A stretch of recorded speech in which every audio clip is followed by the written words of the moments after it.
30 साल से जेल में था, लेकिन आज उसका आखिरी दिन था। वो खुशी खुशी सीढ़ियों से नीचे उतरा, अपने दोस्त को टपली मारी और बाकी कैदियों को अलविदा कहा। इसके बाद उसने अपना सामान और कार की चाबी उठाई, अपनी सुपर कार में बैठा और गार्ड को उंगली दिखाते हुए जेल से निकल गया। हाईवे पर स्पीड में गाड़ी दौड़ाते हुए वो एक पेट्रोल पंप पर रुका, दुकान के अंदर गया जहाँ उसने फिर एक कोल्ड ड्रिंक की कैन उठाई और उसे चुराने की कोशिश की। लेकिन जब वो काउंटर पर पैसे देने गया तो कर्मचारी की नजर उसकी हरकत पर पड़ गई। घबराकर वो फौरन अपनी गाड़ी में बैठा और निकल गया। रास्ते में उसने कैन को कूड़ेदान में फेंकने की कोशिश की, लेकिन निशाना चूक गया। कैन लुढ़कते हुई घाटी से नीचे गिर गया, जहाँ पहले से ही एक क्राइम सीन चल रहा था। वहाँ मौजूद 2 डिटेक्टिव्स को वो कैन मिली। उन्होंने उसे सबूत के तौर पर एक प्लास्टिक बैग में डाला, फिर लैब में फिंगरप्रिंट स्कैन करके पहचान पक्की की और अब दोनों अफसर इस आदमी को वापस जेल पहुँचाने के लिए तैयार थे।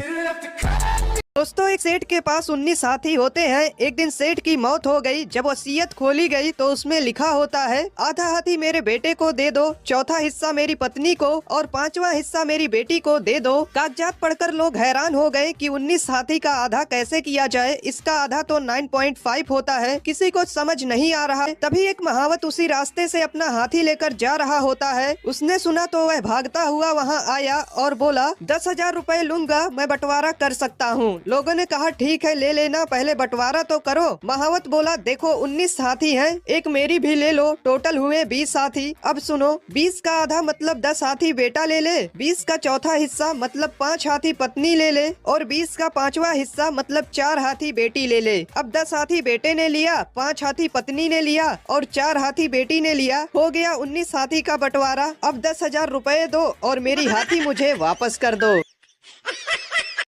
गधा रहता था। गधा जो कुछ भी कहता वह सच में हो जाता था। एक दिन हिरण से गधे का बहस हो गया। गधे ने हिरण से कहा, अभी तेरा एक पैर कट जाएगा। हिरण का एक पैर कट गया। जंगल का राजा शेर भी वहीं खड़ा था। उसने कहा, गधे तूने बहुत गलत किया। गधा बोला, शेर तूने हमारे बीच में बोलकर गलती की है, इसलिए अभी तेरा पूंछ कट जाएगा। शेर का पूंछ कट गया। इस तरह गधा जो कुछ भी कह देता वह सच साबित होता। गधा खुद को सबसे बुद्धिमान और शक्तिशाली समझने लगा। वह अब जंगल के जानवरों को परेशान करने लगा। गधे ने खुद को जंगल का राजा भी घोषित कर दिया। सभी जानवर गधे से तंग आ गए थे, लेकिन कोई उससे पंगा नहीं लेता था। एक दिन एक बुजुर्ग कछुए के दिमाग में गधे से पीछा छुड़ाने का एक आइडिया आया। उसने जंगल के कुछ जानवरों को बुलाया और एक लेटर लेकर गधे के पास पहुंच गया और बोला, महाराज, दूसरे जंगल के राजा ने आपके लिए यह लेटर भेजा है। गधे ने कछुए से वह लेटर लिया और पढ़ने लगा। उसमें लिखा था कि अभी 2 हाथी आएंगे और मुझे इतना मारेंगे कि मेरी मौत हो जाएगी। गधे ने जैसे ही ये कहे तभी 2 हाथी वहाँ आ गए और उन्होंने गधे को इतना मारा कि उसकी मृत्यु हो गई।